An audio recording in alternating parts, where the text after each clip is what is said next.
Good evening, friends. This is Mike Scott. A few other people coming in here. Good to have you here tonight. My name is Mike. I'm the program director at Farm Table Foundation, and delighted to have you join us tonight. We're a small group. There should be others joining us, but small group so far. Carolyn Smith is our instructor today. Most of you have probably been on plenty of Zoom calls to know about the chat box. You can feel free to put questions in the chat box. And, you can also use with the small group, you feel free to raise your hand and I can call on you and you can unmute yourself. So you could ask a question that way if you'd like. So Farm Table, our mission is really to build a local food culture. And we have a restaurant in Amory, Wisconsin that gets the majority of its food from within about 40 miles. We have about a class a week on average. Many of them are on cooking and baking, but also things around health related to plants, like Carolyn is an expert in. We've also got a coffee and climate change talk coming up. So trying to have quite a variety of classes to try and make connections really between how we eat and how we care for the world and what kind of world we want to support through our food choices. So that's a little bit about us. I'll type in our phone number for the restaurant in a little bit and our website. But Carolyn has taught with us many times now. She's an herbalist and teaches in a variety of settings around this area. And it's always nice to have you here, Carolyn. She always does a great job. And Carolyn, feel free to take it away. Thanks for being here. All right. Thanks, Mike. Hi, everyone. Welcome to the remote class tonight. My name is Carolyn Smith. I'm a practicing clinical herbalist based in St. Paul, Minnesota, where we are getting what looks to be like 6 inches of snow this afternoon, which I love. The first snow of the year is my favorite, one of my favorite days of the year. So I love the snow. I love to see the snow that first time every year. It's a sense of contentment that really brings for me. So yep, based in St. Paul. So as a practicing clinical herbalist, that means I work with plants and their medicinal values and medicinal properties and their applications to human and sometimes animal health and wellness. I have a website that I'll list at the end detailing my practice, more of my background. There was, I believe, a bio and registration too, more of that information, so I won't spend too much time on that. And like Mike said, I invite people to pop up in the chat box, say your name, where you're tuning in from. It's kind of nice to see who's around and who's joining us and from where, to make this interactive and engaging and feel like an in-person meeting in the ways that we can. And sounds like since we have a small group, Mike is able to allow people to pop up on the screen if you'd like. So I invite you to feel free to do that if you have questions or want to have more discussion. I know we only have an hour, which will go by really fast, and there's a lot of information here, but feel free to post questions or raise your hand or put things in the chat in the middle of the presentation too, so that you can ask questions as we go. I don't mind being interrupted and making it relevant to the timing. So yeah, feel free to engage, interact, and jump in. So my training as an herbalist has brought me to what would be considered a holistic perspective on health and the immune system, which we're going to cover tonight. Basically means taking into account the whole person, body, mind, spirit, environment, relationships, community, lifestyle. All of that is a part and piece of people's wellness and health, and yeah, versus I'm sick because I caught a cold virus and now I need to kill it. So that's very much more of a limited, narrow sounds judgmental, but it's more of a focused viewpoint on illness. So that's a little bit about what holistic health in my perspective means. So now I'm going to start to share my screen. So the rest of this presentation will be it'll be a slideshow, so it'll be slide heavy, and there will be some text to follow and some images. Let's see. So I'll share my screen. Carolyn, we did hear from Val, and she's from Massachusetts. So we do All have some right. outside area. Nice. Okay, can you see my screen, Mike? Yeah, it looks good. All right, here's our little welcome page. All right.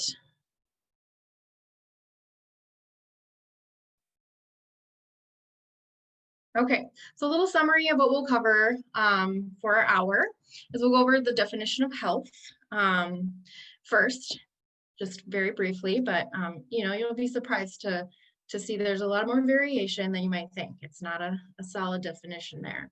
We'll do a very brief, but it'll seem, you know, complicated overview of the physiology of the immune system. How do we understand the immune system, the part it plays in our health, mostly just to get an appreciation for how complicated it can be. And then we'll move on to some basic practices for supporting our immune system.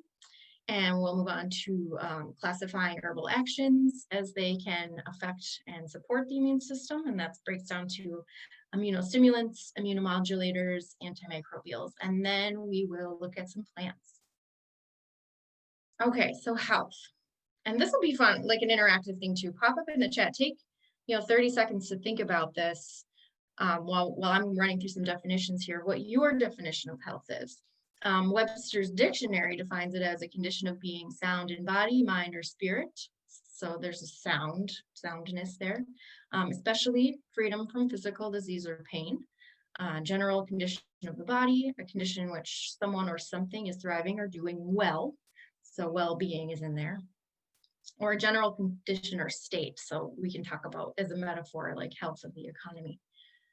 My personal definition of health currently, and this is always evolving as I work and as I learn and as I have more experiences, but currently I wrote this out verbatim here.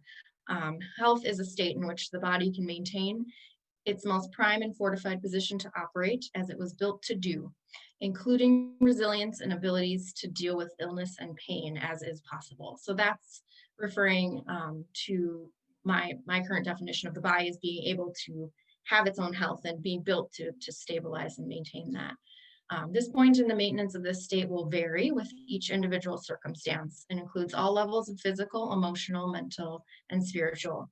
Each person has their own center of health depending on their constitution and genetics, age, environment, life experiences, and daily habits and practices. Well-maintained health enables us to enjoy the experience of living life. So that's a little bit why be healthy. So healing then, if you're not in a state of health, involves acute treatment balanced with longer term, sometimes subtle, shifting of patterns in the body and mind that are blocked or not working toward health on all interconnected levels of physical, mental, emotional, and spiritual again. Often this includes changing daily habits, shifting environments or relationships, taking herbs, supplements, or even pharmaceuticals to help shift stuck conditions where the body is unable to help itself, to restore optimum flow and function of the life-sustaining processes of organ systems. So a little wordy, but just wanted to share that with you because everybody has their own viewpoint and their own perspective on what health means. So I just wanted to share where I'm coming from with you. Anybody wanting to share their own definition of health, or even just little things that come to mind around what that means? Feel free to pop in with that if something comes to you. So then we will talk about the immune system specifically. What is it? What is immunity and what part does it play in health? I like to ask these questions. These are kind of throwing out there to get you thinking as we talk about this. And one that I'm really interested in is what are the ways we understand immunity as part of my master's thesis that I got at the University of Minnesota. I incorporated holistic health and herbalism into my degree, and my focus was on metaphors of health and immunity. And so we can look at our language and our metaphors and the way we understand the immune system to reveal our perspective about how we think it works. Because one of the basic things to keep in mind is that we don't completely understand how this system works. It is vastly complicated. There are many levels involved, and it's basically our whole body working together to keep us healthy in all these ways. And we don't completely understand all the complexities and details of it. So we use metaphors. And a big one in our culture is war or battle metaphors. So if you start listening to people talk about their health, or if they're not feeling well, you'll hear words like defense or fighting or killing, just all kind of that battle sort of metaphor. So it points to a way that our cultural collective understands how the immune system works. So that's just a little interesting aside. But there are some other ones, some other metaphors to understanding the body are that it works like a machine, or that our immune systems are like a housekeeping or cleaning sort of system. So those are some other examples. And then what are the best practices in supporting immune system health? So we'll go through some of those. Okay, so this is going to feel quick, but again, just keep in mind that I'm reviewing this mostly to get an appreciation for how complex this whole system really can look, but then how simple we can, the simple things that we can do to support it. So again, we don't really know completely, fully what the immune system is, or completely how it works. But in general, we're talking about different ways that our body keeps us from being overwhelmed or consumed. And when we're talking on a cellular level, we're usually talking about microorganisms that surround us. And it helps us to thrive and stay alive in balance with these other things that also live in our environment. The immune system is responsible basically for defining what is us and helpful to our body and in our body, and what's going to support our life and what is not us. And what may cause damage or death to our body and our system. So that's a pretty complicated job when you start getting down and splitting hairs of what's beneficial and what's not, and when are these microorganisms helpful and when are they too much. This can branch into all of the other body systems in many ways. So it's not really a closed, specifically located system per se, like the heart or the nervous system. But when we talk about the immune system medically, it's usually specifically referring to cells that we have in our body that regulate and identify pathogenic and waste materials. So we've all heard of like white blood cells and kind of lymphocytes and T cells and B cells. Like, I think those are familiar terms to people. So usually when we medically talk about the immune system, that's kind of the specific point. Again, it involves our entire body. So the lymphatic system, which on this slide here, we're looking at lymph nodes, and I'll show some more pictures of the lymph system because it's a really important component of the immune system. It's basically, and here I'll advance here. It's a system of vessels going through our entire body system that's separate from the blood and circulatory system, but it's similar in its structure. So there's vessels and veins, and what the purpose of it is to circulate through our tissues, cleaning out waste materials and processing them. So that is a huge component of the immune system for us. The heart and circulatory system is also involved in the blood. Kidneys and urinary system, the digestive system plays a big part in this because eating is critical to life, but it is also a point of vulnerability as well. As we put food and items into our mouth, we are inviting a lot of everything inside of us. So that's basically a point of introduction of the outside world into our bodies. So the digestive system has a whole complicated set of involvement in interest in the immune function. The skin and mucous membranes are a big part of immunity as far as barriers go, and that's all. The skin is our largest organ. And the musculoskeletal system is also important. Our bone marrow makes most of our immune cells and blood cells. So big important part to play there. And then also muscular movement is responsible for circulation of the lymph. So breathing and muscular movement are the only things that pump lymph fluid through, here, and I'll advance it again here, through these vessels. Unlike the circulatory system and the blood, there's no pump to the lymph system like the heart. So the circulatory system, the blood has the heart to pump it through, the lymph system does not. So this whole system relies on movement, exercise, and breathing to circulate. And then of course the respiratory, nervous, and endocrine systems all have minor, or maybe some lesser, but not less important responsibility as well. So that just gives you an idea of all, that's our whole body is involved in immunity. Some different level, here's another slide of the lymphatic system for fun, because I like diagrams and pictures. A little breakdown. Okay.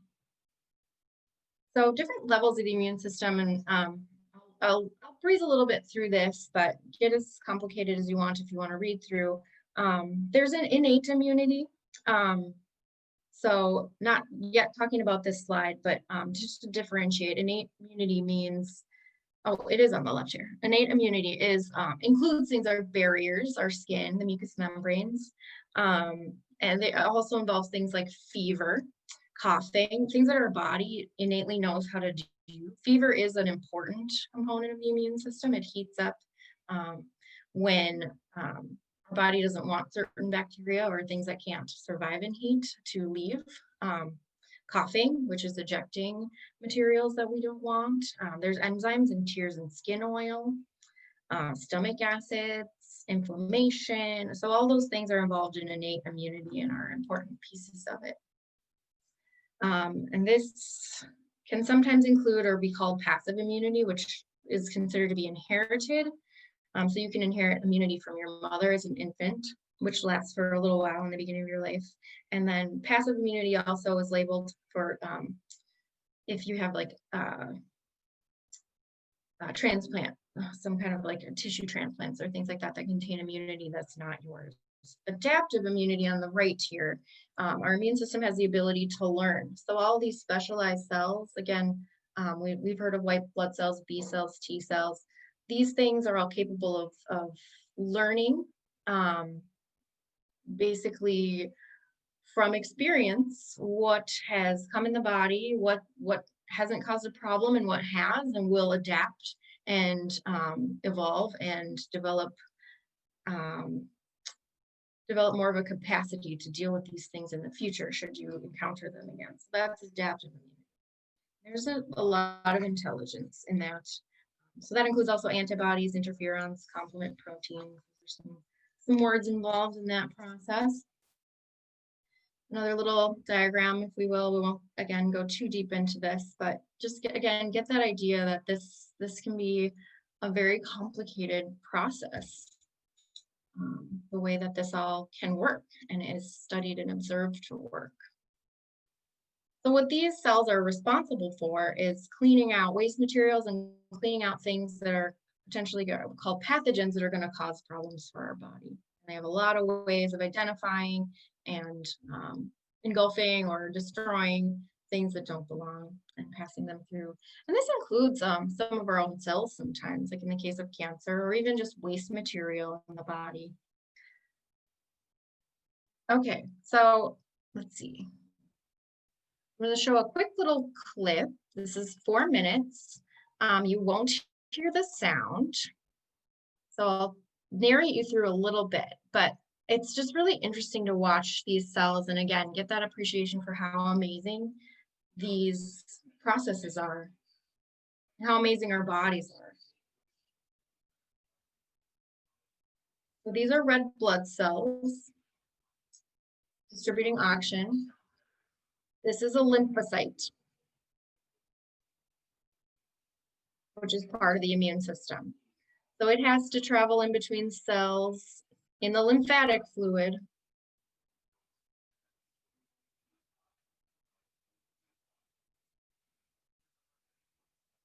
This is again a lymphocyte. It's changing direction and searching around. And there it goes. It found something it needed to clean up. That was debris in the blood. And it's breaking down and cleaning it up. And it travels, and what the speaker said in this video is these cells travel around in water, which we'll talk about basic supports for our immune system. Having plenty of water is very important.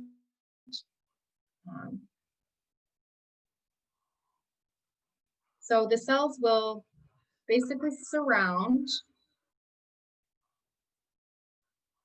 and engulf things that are going to be either waste material or problematic microorganisms. And that's cell apoptosis, where it was destroyed.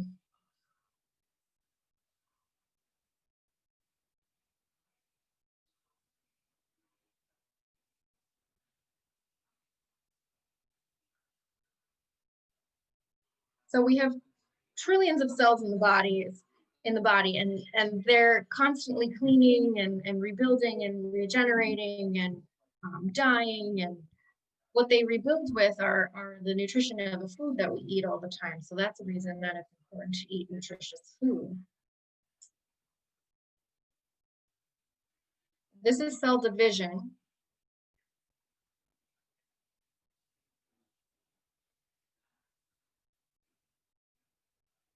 And it's not dividing properly. So these two stay conjoined here. And that, he's saying, can lead to cancer cells and tumor tissue.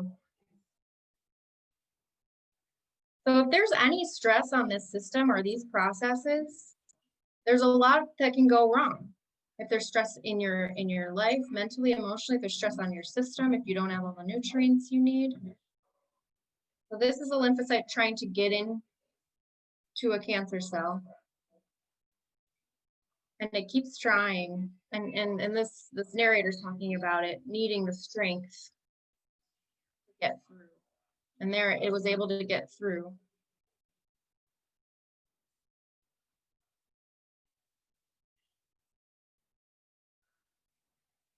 And this is tissue, this is cancer tissue also. And these are all lymphocytes that are moving. And so this cancer cell was imploded. So here's playing it again. These are the lymphocytes getting in and basically destroying, imploding that cancer cell.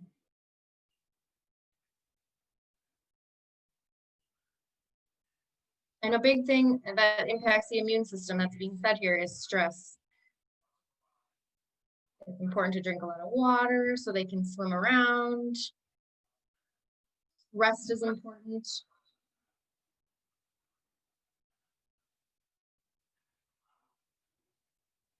that gives you a little view into, again, just how amazingly complicated and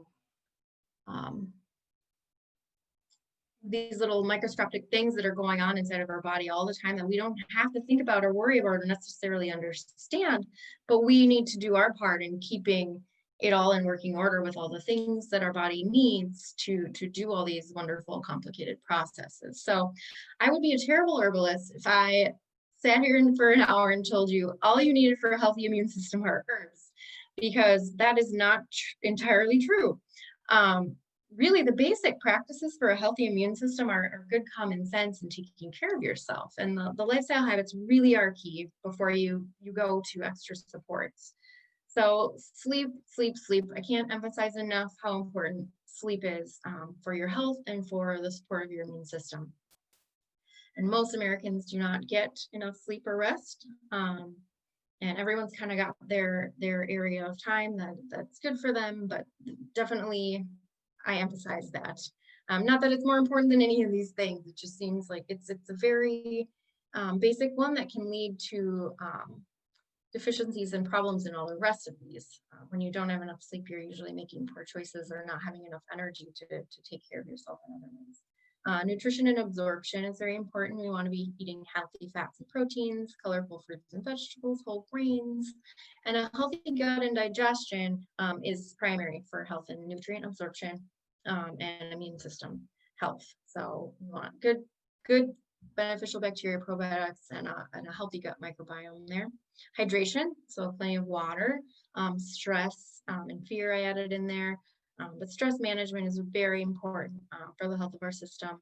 Exercise, definitely. The environment we live in plays a part. Relationships and community are definitely a vital part of a healthy person, and definitely a healthy immune system. And then sunshine and fresh air. So getting outside. If you live in a place that doesn't have a lot of sunshine this time of year, supplemental vitamin D, it can be very helpful. But getting outside, even in the winter, get some fresh air, get out there. So that's where to start. And those are our basics. Then we can move on to looking at other things we can do if we need some extra help, and sometimes we do. If some of those things are out of order, or if you have some kind of condition or a deficient system for whatever reason. So there are points of intervention in supporting our immunity, and herbs can be beneficial and useful in some of these. So the different bullet points I have here are the levels of intervention when we look at illness, which is the first is of course prevention, and the last slide has a lot to do with that.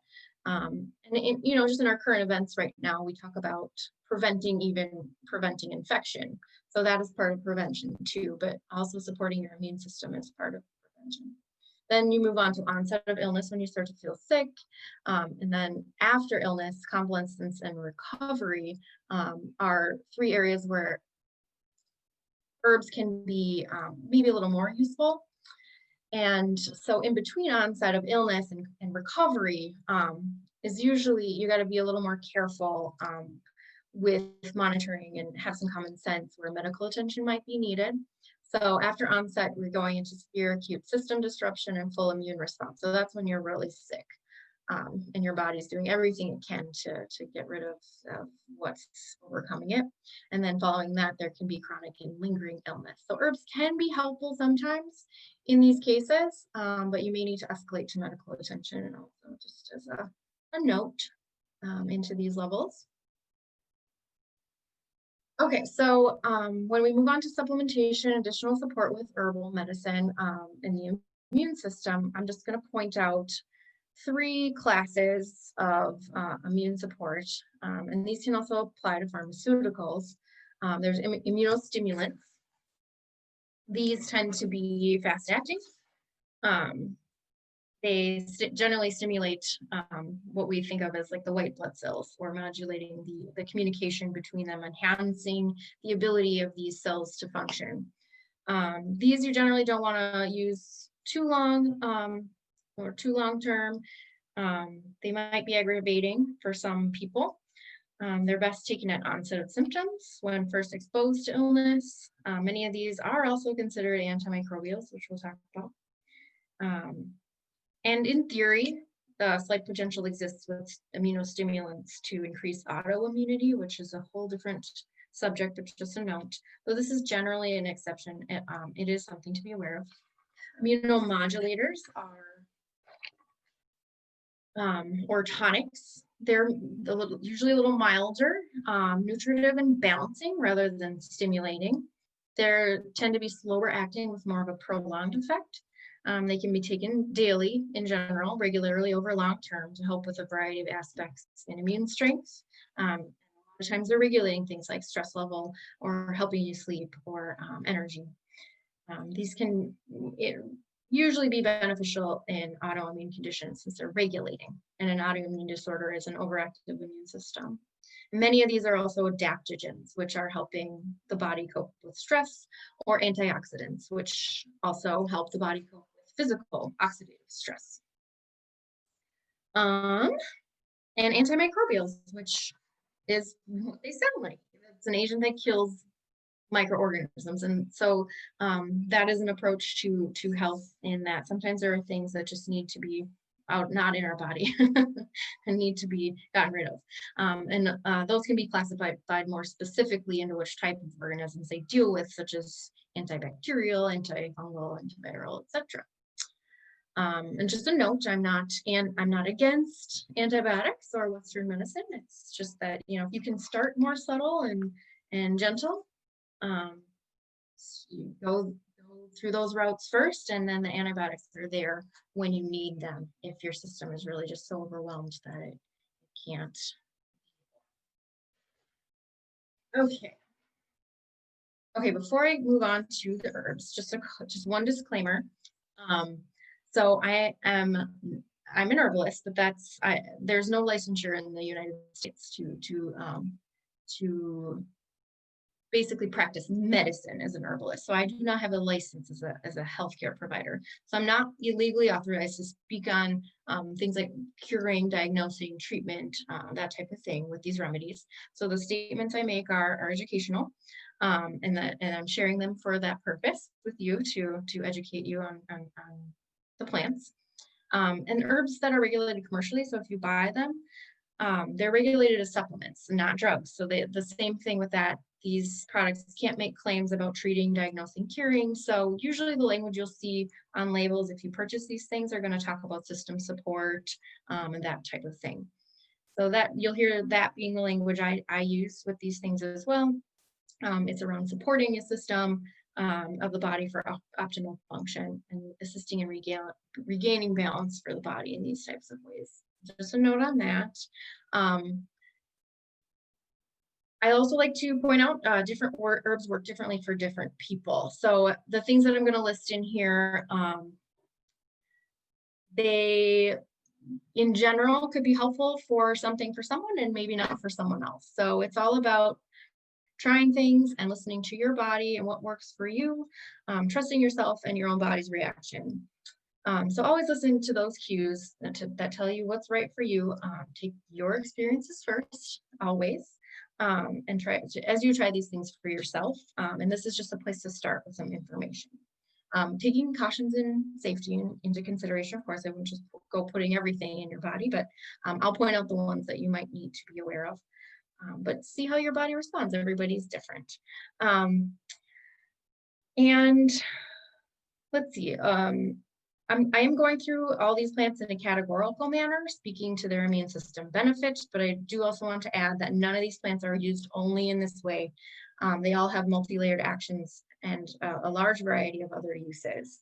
And right away, we'll see examples of plants that overlap and include uses and actions in more than even one of these categories. So let's flip to the first slide. Ginger. So this is under the classification of immune stimulant. Which it is, and it's also a modulator. So there we go. It's also nutritive and a food. So there's overlaps with these herbs being used as food and supplementing that bullet point we talked about earlier of nutrition. So they tend to, as much as we want to categorize them, and I am for just being sort of helpful in thinking about them, they immediately break away from categories. So go figure on that. Okay, so getting into the plants. Ginger. Ginger is a fabulous one to just incorporate into your daily routine. And I really love botanical drawings and some of these little tidbits on all the plants. I won't necessarily go through them all with each plant. So if you have any questions specifically, put it in the chat again. But this is a really nice one. I don't live in a climate where ginger grows, so I love to look at these plants like, whoa, these can get huge. And that's a flower of a ginger. So ginger is nice to incorporate into a daily routine too, as much as it also is an immune stimulant. So you can use this, make a tea, make a hot tea. You can use it as a tincture. Ginger is fabulous for promoting circulation. So there's a picture of the plant there. You get a nice heating, warming, circulating effect with it, which in my mind, contributes to its action in supporting the immune system. You get that circulation flowing, the circulation is healthy, you don't have as much waste material, things are flowing and able to get where they need to go since these immune cells travel in the blood. It's also warming. I'm gonna flip through these kind of fast. So I won't dwell too long on one plant at a time. I'm gonna put a whole bunch out there. So just a note on that, these are ideas. There's no one that's better than the others. These are just some ideas of things that you can incorporate into your day that I'm sharing with you. Garlic, another easy one to incorporate into cooking. A lot of people do, and just general ingestion on a daily basis. Love the garlic. So again, classified as an immunostimulant. So I'll do this to just eat a bunch of garlic, which is very strong in scent, but if I'm starting to feel ill, just eat a bunch of it. I also tinctured this. You can buy garlic supplements if you don't like that smell that are that have that scent removed. But this will really really is a supportive food and herb for the immune system. Historically, it's been used that way. It's also an antimicrobial, so there you go. There's a nice picture of garlic bulbs. So Echinacea, that's one that a lot of people are familiar with. It's commercially gotten very popular, and people seem to know Echinacea for getting sick. When you start to feel sick, you take some Echinacea, or you'll find that in a lot of cold and flu teas. There are two different types of species I like to point out. So the Echinacea Angustifolia will be the more traditional remedial plant, and that is native to North America and was a remedy of the indigenous people here and not necessarily for that reason. Traditionally, they would use it more for sepsis or blood poisoning, snake bites, that type of thing. And the use of Echinacea for immunostimulants is more of a, at least in my education and observation, more of a recent way of using this plant. The root is usually what's used, though there's effectiveness being found in the flowers and seeds and leaves as well. So a lot of research about Echinacea as being an immunostimulant, and specifically promoting and enhancing the function of white blood cells in the body. And so, okay, so there's this other species, the Echinacea purpurea. So here's a little, I don't know if it's a dilemma, but it's definitely an argument amongst herbalists, which is better. So the Angustifolia here on the right, here's a picture of it. They look pretty similar. Is going to be, again, the native species in North America. It's going to be the one that would have natively grown in the meadows of the Midwest. And the Echinacea purpurea here on the left is a European species. So it's easier to grow. So the argument here is Angustifolia, though it was native, is more difficult to cultivate. It's better to use the purpurea if it's at least somewhat as effective, or it comes pretty close in my reading and studying of the research materials, and some people say it's interchangeable with Angustifolia. So if it's easier to grow and cultivate, and we're going to use a lot of it, we can use the purpurea as well. So again, another immune stimulant. Boneset. So this one I use caution here. This can be a pretty strong plant. It's got some chemistry in it that can theoretically be stressful on the liver or damaging to the liver in the fresh plant material if taken too much. So it's just a caution and idea. So just be respectful with this plant. But I use this in my practice a lot with people, and I've used it myself. This is another remedy of the indigenous people of North America. And the name comes from breakbone fever, or what was the name for an influenza-like illness, because the people could feel the pain of the flu in their bones. There was almost this like to the bone sort of suffering. Also, in its name, used for broken bones. So whatever that relationship is, it's interesting. So this one, specifically think of one of those more acute illnesses that's got a fever that's alternating between sweats and cold chills. Like you're pretty sick when you're needing boneset. Here's a picture of it.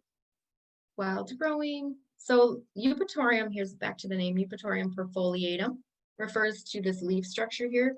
See how it's fused around the stem? That's a perfoliated leaf. So that's a way to ID boneset in the wild. And this you will find wild growing in the Midwest. And I've seen it around the cities, around the lakes in Minneapolis. And here's a close-up of the flower. I'm a dusty little white flower. And here's some research that I found. Boneset has been shown to increase phagocytosis. So that's those cells that are consuming the waste cell material, up to 4 times that of Echinacea. comparison. And this is another chemical constituent, sesquiterpene lactones and polysaccharides, which are present in boneset and are considered significantly immunostimulating. Pine, which is a nice simple one that I've just kind of started incorporating into thinking about with use and with immune system support. And using the needle, and it doesn't have to necessarily be the northern white pine, but this is one that I see a lot and I like a lot, and I like to collect it. The needles are soft. On the northern white pine specifically, you'll have 5 small needles to a bunch. So they're gathered up in a little bunch and they grow out of there in 5 clumps. And here's a picture of a white pine. They generally grow up above the rest of the trees, and they have this blown over look. They will point in the direction of the prevailing winds of the region as they are growing during or as the winds blow during the growing season. They kind of have this wind blown look because they stand up above the rest of the trees. So you'd use the needles. You could make a tea that tastes really good. If you like that piney flavor, they're very high in vitamin C. So the idea is that vitamin C is very good for supporting the adaptive immune system. Not necessarily maybe stimulating in the moment of illness, but supportive and nutritive to that system as it works over time. So Carolyn? Yeah. You said it doesn't have to be that pine, the northern white pine, but right. So can you use quite a few different ones, or don't you know about? You know, I've heard just kind of in general, evergreen, like the pine family, which includes the spruces and firs, that most of those trees have similar components that could work pretty similarly. And the sap is also another piece of most of these trees that is considered antimicrobial. So the trees make the sap to protect itself from infection when it has an injury. And so I've used the sap medicinally as well as an antimicrobial topically. And that again goes for different kinds of spruces. And this is one of those that's kind of, it's what's around. You could use the pines that are around. I've just liked the white pines. Does that make sense? Yeah, thanks. Okay. So again, a lot of those that we just went through, I put under the classification of immunostimulants, but could be considered immunomodulators, and that would include garlic and the pine. But these that we'll move on to, we'll specifically talk about under the category of immunomodulating, which is that slower acting, the things that you can maybe take more over the long term. I would consider pine maybe to be that way too. So elderberry and elderflower are both different points of the plant's growing cycle from the same plant. And elderberry has become a pretty popular remedy, at least kind of in natural health commercially.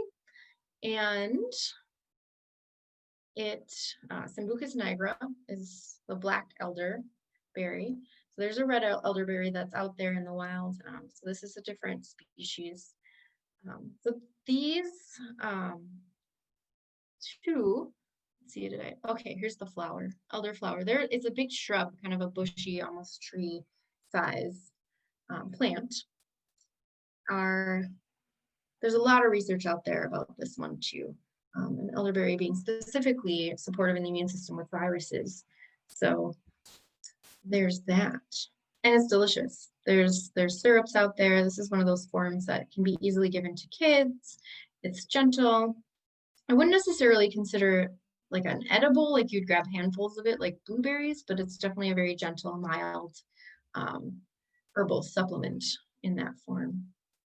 The flower, and when it's in flower form, so if you're collecting berries versus flower, the flower tends to be more specific for like a fever. It's considered a diaphoretic, which means it opens up the pores to sweating. So if you're in a fever state, if you've ever heard the phrase break the fever, that allows the system to cool off a little bit, to have a break. So a diaphoretic will open the pores to allow you to sweat and cool off your system, to help with some fever regulation. You don't necessarily want to stop a fever in all cases, but it will help to regulate that and provide some relief. The berries are going to be just a little more specific for the internal just kind of goings on of the antivirals and those levels of things, and the immune tonic. I would say taking elderberry on a daily basis during the cold and flu season is not a bad idea. Well, there's another close-up picture. They're pretty small. Elderberry is also pretty specifically known for its heart and circulatory system support. So it's got this sort of blood affinity as well. And again, supporting that blood and circulation is really important to immunity. Cayenne pepper, I love to mention, because again, that's another edible we can work into our food, our nutrition, and it's very available if you like spicy. It's really a nice one. Again, supported for that circulation, so gets your blood moving. Cayenne pepper also has a capacity to help regulate pain. So you get that fiery feeling in your mouth, that burning feeling is actually, not damaging your tissue, but sending a signal to your brain that there's pain happening, and then your brain will release pain relief chemicals. So there's a pain relief aspect to cayenne. Just a really nice, again, a really nice simple one, really easy to incorporate into your cooking. I will make a tincture of it to have something a little bit more heavy hitting. I've seen it work really well with blood pressure. So it's a vasodilator is the word for substances or components that will release the pressure in vascular tissue. So it'll actually open up your capillaries and your veins somewhat, causing more blood flow increase to the surface levels of your skin as well. So again, that increasing of circulation, vasodilation. Let's see. This is another one that's, I don't know if I mentioned any of these yet, but it's got a lot of digestive support in it, which might be kind of counterintuitive. If you think of spicy food, maybe you think of indigestion, but cayenne is actually very beneficial to the digestive system. It helps promote saliva, stimulating flow of enzymes in your digestive processes. So it's got that aspect too. Astragalus, this comes from the, in my education comes from, and it is more widely used in traditional Chinese medicine. It is a legume plant. So it's in the pea family, which means it's a nitrogen fixer, if anybody is familiar with that. I like to mention that just because these plants are also healing. Well, most plants have their place in the environments, but these plants are very healing to soils and will fix nitrogen back into depleted soils. The part that we use is the root on astragalus, and this is just a nice one to, and very commonly used as a tonic, especially again in traditional Chinese medicine, to help keep immunity strong, to help keep the system strong. Here's a picture of the plant, and it's really easy to, you can buy pieces of the roots. I found them at co-ops, put them in your soup, put them in your tea, and just kind of have that around and be taking that all the time. That's a really easy one to integrate into a daily routine. In my experience, the root doesn't have much of a flavor, just maybe mild, so adding it to things doesn't really throw off the taste. Again, this is going to be one of those modulators or tonics that can be used regularly to support the vitality of your body and your immune system. Ashwagandha, Withania somnifera, which is referring to its ability to help us sleep and relax. This is that class of herbs that's considered adaptogenic. So adaptogenic means that it's helping us regulate our stress response system. So this one is considered immunomodulating in that way, likely because it's also helping us cope with stress, which stress again is can be a huge hindrance on our immune system's ability to function. So we can regulate our stress and have all of that kind of thing in our life, help balance that out, that will support our immunity, directly or indirectly, however you want to think about it. But this is a picture of the aerial parts of the plant. The root is used traditionally. It's a nightshade, member of the nightshade family. So you've got those tomatoey or tomatillo looking seed coverings. There's a close-up picture of the flower. The name ashwagandha means, I've heard all kinds of translations, but horse breath or power of the horse. It has some kind of reference to the horse and either how it smells or how it's strong or how it's powerful. That's just sort of a funny little tidbit, but it speaks to the plant's capacity for strength. We see horses as very strong. That comes from Ayurvedic tradition, but it can be grown in our climate as an annual. Calendula, however you want to say it, is one I like to mention. It's a little gentler, again, a little mild. I consider this to be a mild lymphatic mover. So going back to that lymph system again, if we can keep the lymph system flowing and clear and clean, we have a healthy waste, basically waste removal system. If it's congested, and we have tissue buildup and waste buildup, then we don't have movement, and we can see illness and inflammation build up from that alone. So calendula, being a mild lymphatic mover, is very helpful for the lymphatic system. It also is a highly resinous plant, so it's sticky, and usually in those resins are antimicrobial components, so it has that antimicrobial aspect to it as well. There's that's a picture of me when I worked at Herb Farm, and this is their calendula field, which I just wanted to share because we picked so much calendula and used so much calendula.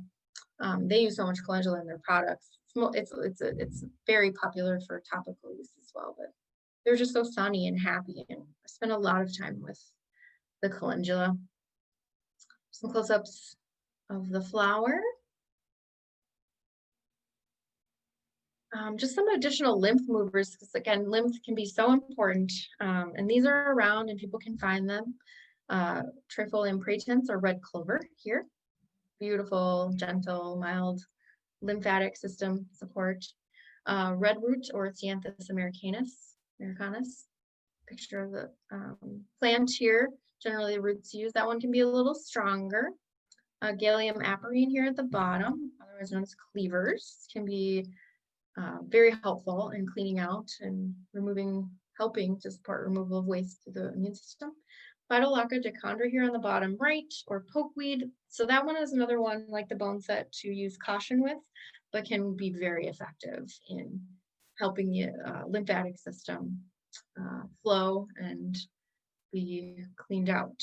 So that would be small doses and probably more dilute preparations of that, but it's another one to mention. Getting close to 7 o'clock, so I'm going to breeze through these antimicrobials, but you'll see a lot of culinary herbs in this list, which is interesting. They've been traditionally incorporated in our food. Here's Minarda, or bee balm, which is has some semblance anyway, definitely in smell, to oregano, but it is a wild growing prairie plant in the Midwest, so that's why I like to mention it. So very powerful, very lovely antimicrobial. Tastes, you can eat it, you can put it in tea. There's a little snapshot of it growing in the field. Yarrow, we could do a whole class on yarrow. Another antimicrobial, but also another immunomodulator. So this one has affinity and has a very strong relationship to the blood and circulatory system, again, and blood regulation, but then also has that antimicrobial component. Used nicely as a tea or a tincture supplement. Some yarrow growing. I like to show a close-up of the leaf. It's got these little tiny, this is how you can ID it in the wild. That's actually one leaf that's evolved its surface area down to the veins. That's where its name millefolium comes from. Close-up of the flower. Thyme, so amazing. I usually, the last couple of years, I've made a honey with thyme and garlic in it that I will just take spoonfuls out of through the season. Thyme is a very potent antimicrobial, super great for coughs, respiratory stuff, again, just immune system support, and very easy to incorporate into using. There's a nice picture of it. Cinnamon, that's another one. Yes. Got a question here from Yeah. Val. Is tincture/liquid extract more fast acting? It will be more quickly absorbed into your bloodstream. So when you take a tincture into your mouth, you're getting the liquid into the mucous membrane linings of the inside of your mouth. So that will be a direct pathway into your bloodstream. It's generally what I use, but it's not the only method of ingesting these things. I've met a lot of people who prefer teas or like to use teas with people for various reasons. Does that answer the question? I think so, yeah. Okay. Yeah, she says thank you. And I have a question too.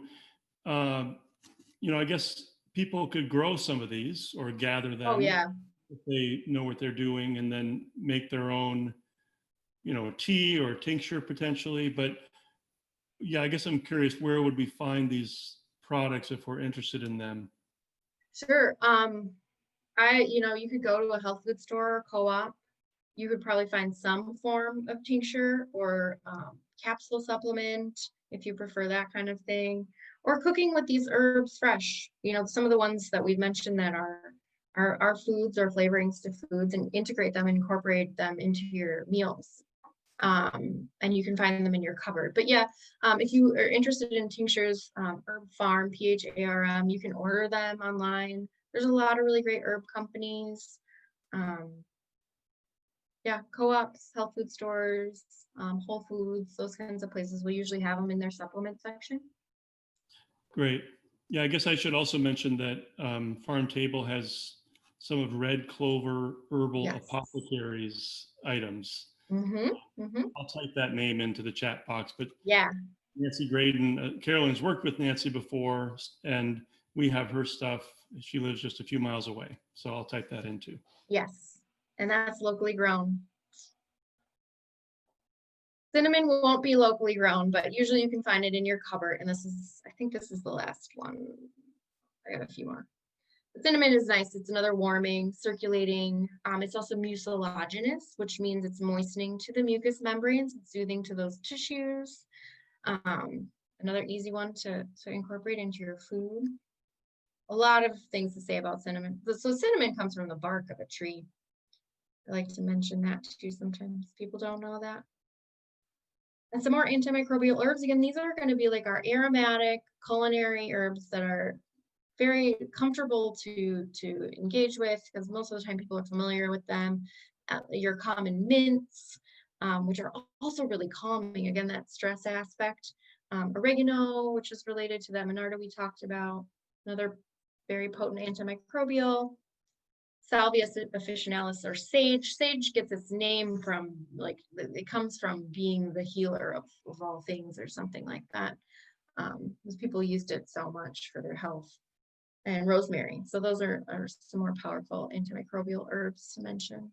It's not a coincidence that these have been incorporated into our culinary or cooking and passed down to us for these uses, as again, our digestive system is a vulnerable place, and we need to have some support for microbes that are happening in there. So not a coincidence.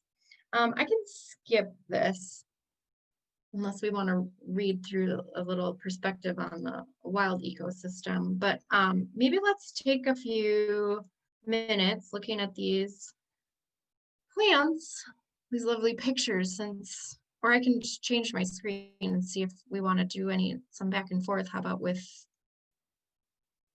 some questions? Yeah, Carolyn, one question, doesn't potency? Say that again. I had a little blip in the sound. Doesn't garlic lose its potency? When you cook with it? I don't know. It's that might be the question. So there are some when put into pill form. If in pill form? Yeah. It depends on probably the source you're getting.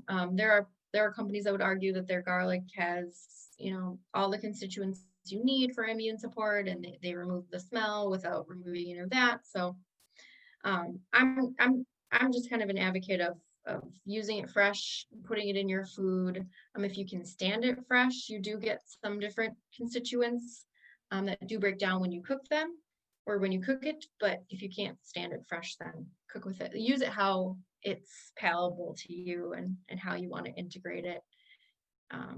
But there are different pros and cons to chopping garlic and cooking garlic and processing garlic and things that can be gained and lost with some different things. So that's a good question and not a simple answer. And Val says, can you elaborate more on the calming effects of mint? Sure. So mint is a relaxant. So and all mints have the capacity to do this. So this is a huge family. And I'm going to say they're classified as a nervine, but it might just be a relaxant. So any of these plants are going to be specifically calming to the nervous system, the brain, the nerve tissues, your neuron firings. And it's specifically how that works. I mean, it's, check my notes here.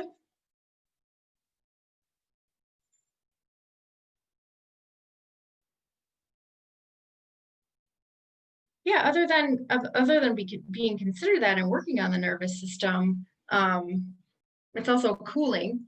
But I guess the nuts and bolts details of how that actually works. Try it. There's lemon balm is a mint. Most of the culinary herbs, with the exception of sage, are considered to be mints as well. So in that family, but like peppermint tea is pretty common and pretty easy to find, and most people are comfortable with it. So a cup of peppermint tea will calm your nervous system, will calm your digestive system. It's also a digestive support, and calm nausea or indigestion and that kind of thing.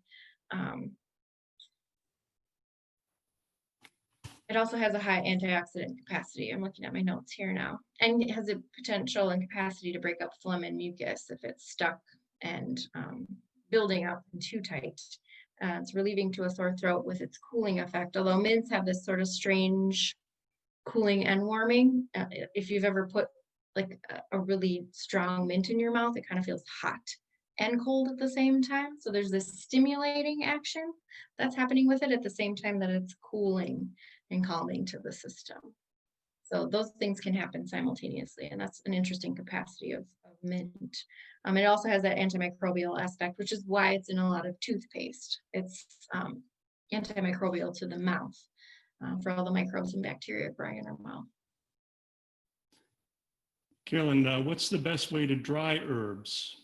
And then also Val asked about Tulsi. Is Tulsi a mint? Tulsi is, that's a good question. I believe the basils are in the mint family. Tulsi is a great one. There's a lot of herbs we could talk about for the immune system and for all of these kind of things. The drying question. So what's the best way to dry herbs? If you have a screen or something you can lay the herbs flat on where you can get air circulation from all sides in a single layer,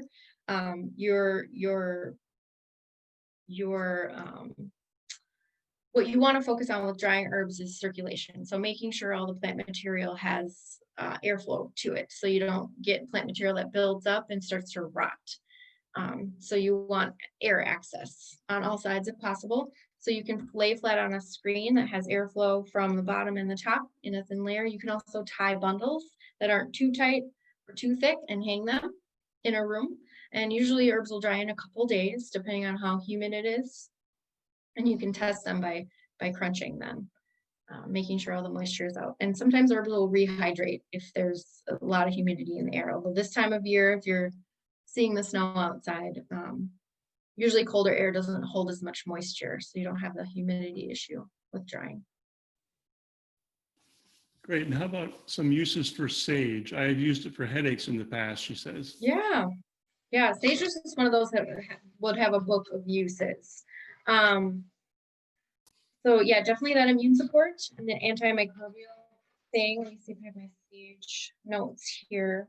I also know of it for heat regulation. So if your system is having a hard time with temperature, specifically, I've heard of in hot flash scenarios with menopause and hormone fluctuations. So there's that regulating body temperature aspect of it. It's an oily herb, so it can be very moistening in an oily way to your system. So if you have dried out tissue, dry throat, sore throat, cough, I guess, yeah. Looks like it treats overproduction of perspiration, which is interesting, and overproduction of saliva. It can also dry up, so it has this drying aspect of it as well. It can also dry up breast milk for weaning. Sage is great for digestive problems, so gas and stomach pain with indigestion and bloating. It can increase appetite, so there's, again, that digestive assistance helping you to eat and digest. There's some research about it or some information out there about depression, which is different for everybody. It's one of those difficult things to just say this works for that, but there's some information out there about that. Memory loss, diabetes, and blood sugar regulation. It's also an anti-inflammatory. So inflammation is something we didn't specifically talk about with the immune system tonight, but inflammation is a healthy response, but it can be a problem if it's chronic. So sage can be useful as an anti-inflammatory with chronic inflammation. It is high in vitamin K, so helpful for blood clotting, bone health, and can be used topically for skin conditions. So those are a few other uses for sage that I have in my notes. But it's one of those, a lot of herbs are like this, but it's one of those that's got just a list of uses. It's just a wonderful herb. But I would say specifically for immunity, making a tea, a hot tea out of sage would be very soothing for a sore throat kind of condition or cough, and then it has that antimicrobial level to it. If you're feeling like you're coming down with something, and then it's really easy to incorporate again into your cooking for that ongoing support. Great. Well, thanks so much, Mike. I realized this hour went by fast and there's so much information to put in an hour. So I appreciate you showing up for that and just being willing to be open to some plants and some information and learning a little bit about supporting your immune system. So I hope you come away with just realizing it can be a complex system, but it can be also simple to manage it if you're in a place where those things can make sense for you in your life, just by basically taking care of your sleep, your nutrition, your water, your hydration, and some of these herbs that are around us that are pretty common and easy to find that we can integrate into our daily habits. So as we got through the specific, just take the list of some ideas to walk away with that could be potentially good for looking into. So thank you all for coming and attending. So feel free to contact me with questions. I'm always happy to take emails if people have any questions. It's Carolyn@carolynherbs.com. And so yeah, thank you again. And everyone have a good night and enjoy the snow. Thank you for coming. And thanks to Mike and the farm table. I appreciate it. Thanks for your time, everyone. Glad to have you here.